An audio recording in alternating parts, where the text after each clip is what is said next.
জুলাই আগস্টের হত্যাযজ্ঞের মামলায় শেখ হাসিনা, আসাদুজ্জামান খান কামাল, চৌধুরী আব্দুল্লাহ মামুনের বিচার কাজ শেষ হচ্ছে আজ। পাল্টা যুক্তিতর্ক উপস্থাপন করবেন chief prosecutor advocate Tajul Islam. সমাপনী বক্তব্য দেবেন অ্যাটর্নি জেনারেল। এরপরই রায়ের তারিখ ধার্য হবে বলে জানিয়েছে প্রসিকিউশন। গত ৩ আগস্ট শেখ হাসিনা সহ ৩ জনের বিচার শুরুর আদেশ দেন আন্তর্জাতিক অপরাধ ট্রাইব্যুনাল। এরপর ২৮ কার্যদিবসে রাষ্ট্রপক্ষে ৫৪ জন সাক্ষী ট্রাইব্যুনালে সাক্ষ্য দেন। ৬ কার্যদিবস যুক্তিতর্ক উপস্থাপন করে প্রসিকিউশন। যুক্তিতর্কে শেখ হাসিনা ও আসাদুজ্জামান খান কামালের সর্বোচ্চ শাস্তির আবেদন জানান চিফ প্রসিকিউটর। একই সঙ্গে আসামিদের সম্পত্তি বিক্রি করে শহীদ ও আহতদের ক্ষতিপূরণ দেওয়ার আবেদন করা হয়। আর রাজসাক্ষী হওয়ায় সাবেক আইজিপি চৌধুরী আব্দুল্লাহ আল মামুনের কোনো সাজার আবেদন করা হয়নি। অন্যদিকে অপরাধ প্রমাণিত হয়নি দাবি করে হাসিনা কামালের খালাস চেয়েছেন ট্রাইব্যুনাল নিযুক্ত আইনজীবী।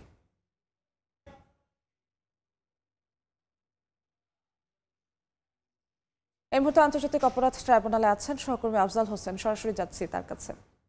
আফজাল, জুলাই আগস্টের হত্যাযজ্ঞের মামলায় আজকে শেখ হাসিনা এবং আসাদুজ্জামান খান কামালের বিচার কাজ শেষ হবে এবং চৌধুরী আব্দুল্লাহ আল মামুনেরও বিচার কাজ শেষ হবে। যেহেতু চৌধুরী আব্দুল্লাহ আল মামুন আসামি থেকে রাজসাক্ষী হয়েছেন, সে কারণে তার কোনো সাজার আবেদন করেনি প্রসিকিউশন। বিষয়টি ট্রাইব্যুনালের উপর ছেড়ে দিয়েছেন, অর্থাৎ ট্রাইব্যুনাল যে সিদ্ধান্ত দেন সেই সিদ্ধান্তই প্রসিকিউশন মেনে নেবে, এমনটাই কিন্তু জানিয়েছে। এবং চৌধুরী আব্দুল্লাহ আল মামুন রাজসাক্ষী হিসেবে যে জবানবন্দি দিয়েছেন, সেই জবানবন্দিতে তিনি সত্য উন্মোচন করেছেন বলে মনে করে প্রসিকিউশন। আর যেটি বলে রাখি যে আসাদুজ্জামান খান কামাল এবং সাবেক প্রধানমন্ত্রী শেখ হাসিনার সর্বোচ্চ সাজা মৃত্যুদণ্ড চেয়েছেন। যদিও প্রসিকিউশন বলছে তার বিরুদ্ধে যে অপরাধগুলো তিনি করেছেন এবং যে সাক্ষী প্রমাণ ট্রাইব্যুনাল দাখিল করা হয়েছে, তাহলে প্রায় তাকে 14 বার এর মতো মৃত্যুদণ্ড দেওয়া যেতে পারে, বা 1400 হত্যাকাণ্ডের জন্য প্রায় 1400 বারই তাকে মৃত্যুদণ্ড দেওয়া যেতে পারে, এমন অপরাধ তিনি করেছেন। এবং সেই অপরাধের যথেষ্ট দালিলিক প্রমাণ প্রসিকিউশন ট্রাইব্যুনাল দাখিল করতে পেরেছে। এবং প্রসিকিউশন বারবারই একটি কথা বলার চেষ্টা করছে যে শেখ হাসিনা এবং আসাদুজ্জামান খান কামাল যে অপরাধগুলো করেছেন, যে তথ্য প্রমাণগুলো, ডকুমেন্টারি এভিডেন্স, ওরাল এভিডেন্স এবং উইটনেস সাক্ষী যারা ট্রাইব্যুনালে এসে সাক্ষ্য দিয়েছেন, এটি যদি পৃথিবীর যে কোনো আদালতে এই দুজনের বিচার করা হয়, তাহলে সেই আদালতগুলোতেও তাদের বিরুদ্ধে অপরাধ প্রমাণ করা সম্ভব হবে।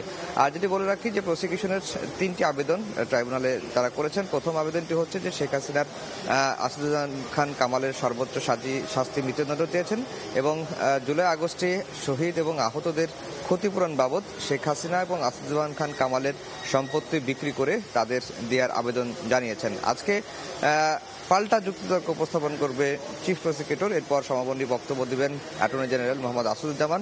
এর আগে অ্যাটর্নি জেনারেল মোহাম্মদ আসাদুজ্জামান ট্রাইব্যুনালে যখন অভিযোগ গঠন হয়, ওই দিন তিনি বক্তব্য দিয়েছিলেন। সেদিন তিনি আদালতের কাছে প্রার্থনা করেছিলেন যে মানব সভ্যতার ইতিহাসে নজির হয়ে থাকে এরকম সাজা যেন শেখ হাসিনাকে দেওয়া হয়। আজকেও অ্যাটর্নি জেনারেল বক্তব্য দেবেন। আর যেটি বলে রাখি যে এই মামলাটিতে এই বছরের 3 আগস্ট শেখ হাসিনা, আসাদুজ্জামান খান কামাল এবং চৌধুরী আব্দুল্লাহ আল মামুনের বিচার শুরু হয়। এরপরই আমরা দেখেছি যে 28 কার্যদিবসে 54 জন সাক্ষীর সাক্ষ্য গ্রহণ করা হয়। এর মধ্যে জুলাই গণঅভ্যুত্থানের অন্যতম নায়ক নাহিদ ইসলাম রয়েছেন এবং প্রয়াত বদরুদ্দিন ওমরের সাক্ষ্যকেও ট্রাইব্যুনাল সাক্ষী হিসেবে গ্রহণ করেছেন।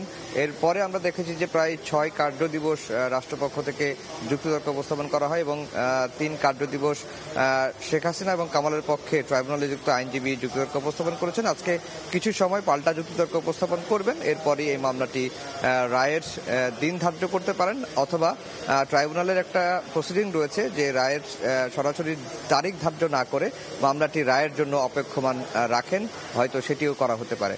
তো এই ছিল ট্রাইব্যুনাল থেকে আমার কাছে সবশেষ খবর।